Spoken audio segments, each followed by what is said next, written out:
Assalamualaikum warahmatullahi wabarakatuh dan salam sejahtera untuk kita semua. Jadi kembali lagi kita melanjutkan pembahasan kita, itu kegiatan pembelajaran 3 tentang kinematika gerak lurus. Jadi adik-adik, setelah kalian mempelajari kegiatan pembelajaran 3 ini, kalian diharapkan bisa yang pertama menyimpulkan karakteristik gerak lurus beraturan atau biasa disingkat dengan GLB. Kemudian bisa menyimpulkan karakteristik gerak lurus berubah beraturan atau biasa disingkat GLBB. Dan kalian diharapkan juga bisa menerapkan besaran-besaran GLBB pada gerak jatuh bebas. Kita langsung ke pembahasan materinya, yaitu pertama kita bahas dulu gerak lurus beraturan. Jadi, gerak lurus beraturan yang biasa disingkat dengan GLB itu merupakan nama dari suatu gerak benda yang memiliki kecepatan beraturan. Jadi, bagaimanakah kecepatan beraturan itu? Nah,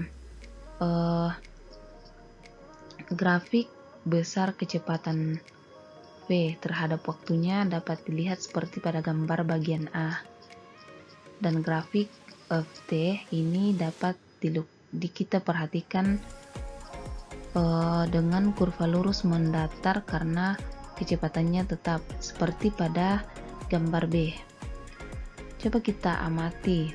Nah, dari persamaan itu dapat diperoleh S sama dengan S0 ditambah delta S, atau delta S itu luas kurva yang terarsir. Jadi S itu sama dengan S0 tambah V kali T. Dari penjelasan dan perumusan persamaan di atas dapat disimpulkan ciri-ciri gerak lurus beraturan, yaitu V sama dengan tetap dan S itu sama dengan S0 ditambah V dikali T. Contoh, kereta api mencapai kecepatan tetap setelah menempuh jarak 1 km dari stasiun. Kecepatannya sebesar 72 km per jam. Jika waktu dihitung setelah 1 km, maka tentukanlah bagian A kecepatan kereta saat T sama dengan 0,5 jam. Bagian B grafik kecepatan terhadap waktu, dan C grafik jarak terhadap waktu, dan bagian D jarak kereta dari stasiun setelah T sama dengan 2 jam. Jadi V itu sama dengan 72 km per jam atau kecepatan dari kereta api. Kemudian S0 sama dengan 1 km. Kecepatan kereta saat T sama dengan 0,5 jam itu sama dengan T sama dengan 0,5 jam adalah tetap, atau V sama dengan 72 km per jam karena S0 nya kan sama dengan 1 km setelah menempuh jarak 1 km. Jadi nilainya itu pada saat T sama dengan 0,5 jam tetap 72. Kemudian bagian B, grafik Ft-nya itu mendatar seperti pada gambar bagian A, dan grafik ST linear naik seperti pada gambar B. Kemudian untuk T sama dengan 2 jam dapat diperoleh jarak kereta api dari stasiun memenuhi S sama dengan S0 tambah V dikali T, atau 1 ditambah 72 dikali 2 sama dengan 145 km. Itu jarak kereta dari stasiun setelah 2 jam. Lanjut, gerak lurus berubah beraturan. Gerak lurus berubah beraturan adalah salah satu jenis gerak. Jadi GLBB ini terjadi pada benda yang bergerak dalam lintasan lurus. dengan kecepatan yang tidak konstan atau kecepatan benda tersebut berubah. Bisa apakah kecepatannya bertambah cepat atau malah bertambah lambat. Contohnya, mobil yang sedang bergerak menjauhi lampu lalu lintas akan dipercepat, sedangkan mendekati lampu lalu lintas akan diperlambat. Jadi terjadi pada benda yang bergerak dalam lintasan lurus. Jadi dalam gerak lurus berubah beraturan itu ada juga dikenal dengan kecepatan sesaat. Nah, melalui grafik atau pada gambar grafik AT-nya itu perubahan kecepatan benda dapat menyatakan luas kurva yang diarsir. Kita lihat pada gambar. Jika kecepatan awal benda F0, maka kecepatan benda saat T memenuhi V sama dengan V0 ditambah delta V, atau V sama dengan V0 ditambah luas daerah yang terarsir. Jadi V itu sama dengan V0 ditambah A kali T.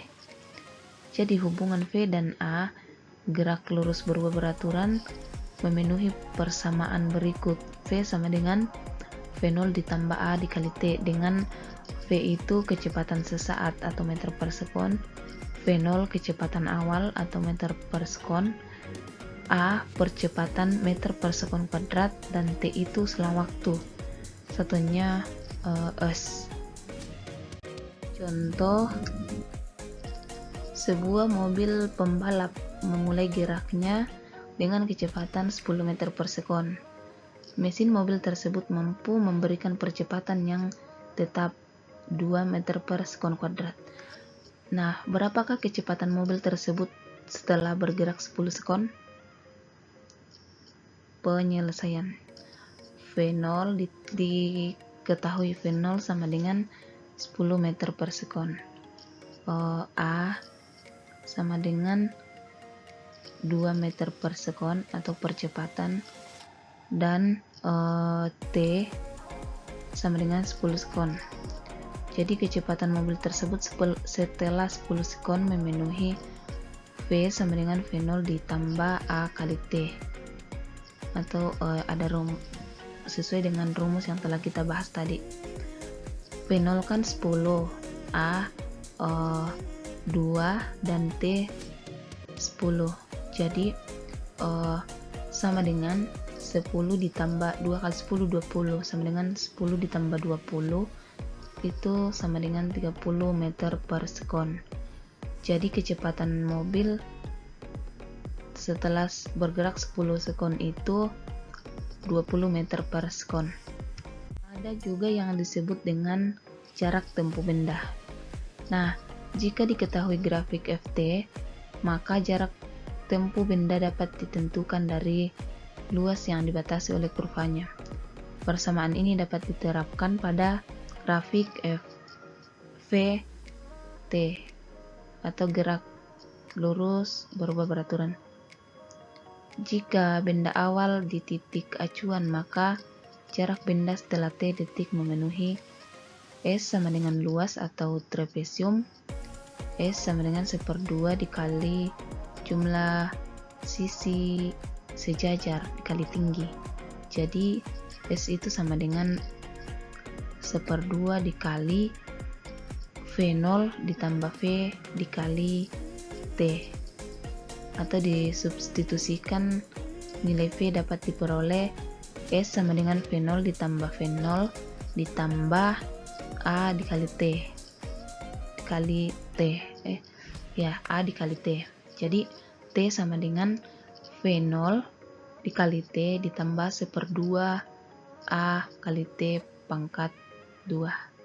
Jadi jarak tempuh benda pada saat T detik itu memenuhi persamaan seperti S sama dengan V0 dikali T ditambah 1/2 dikali A kali T pangkat 2.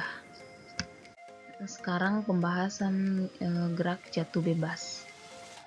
Gerak jatuh bebas itu gerak jatuh termasuk gerak vertikal Tetapi apa yang dimaksud dengan jatuh bebas?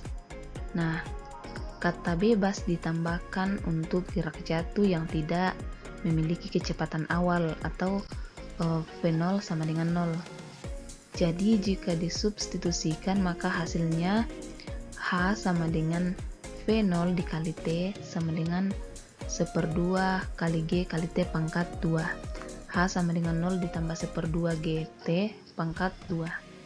Jadi T sama dengan akar 2H dibagi G. Nah, untuk mendapatkan kecepatan jatuh benda, yaitu kecepatan benda jatuh sesaat sampai di tanah, dapat kita substitusikan nilai V0 sama dengan 0 dan T di atas pada persamaan sehingga diperoleh seperti berikut.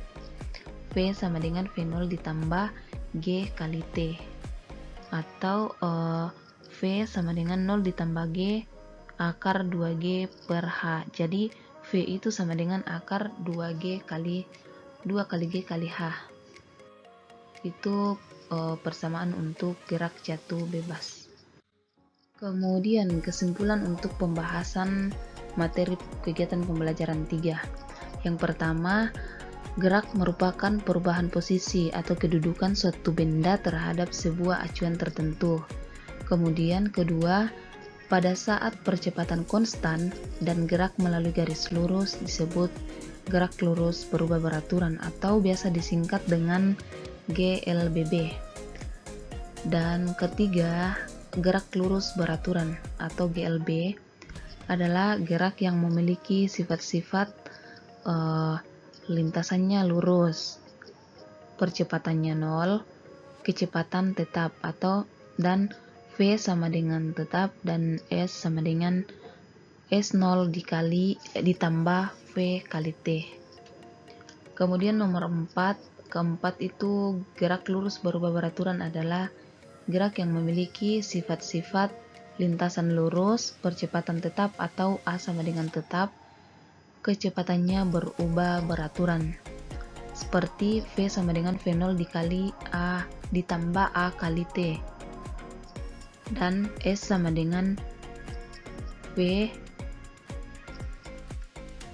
2T sama dengan ditambah 1/2 A. Itu kesimpulan dari pembahasan kegiatan pembelajaran 3. Demikianlah pembahasan untuk kegiatan pembelajaran 3. Semoga kita bisa memahaminya dengan baik. Dan pembahasan latihan soalnya itu ada di video berikutnya. Jadi adik-adik bisa lanjut untuk belajar di video berikutnya. Kita belajar sama-sama tentang pembahasan latihan soal dari kegiatan pembelajaran 3 ini. Sekian untuk pembahasan materi kegiatan pembelajaran 3. Saya ucapkan terima kasih. Wassalamualaikum warahmatullahi wabarakatuh dan salam sejahtera untuk kita semua.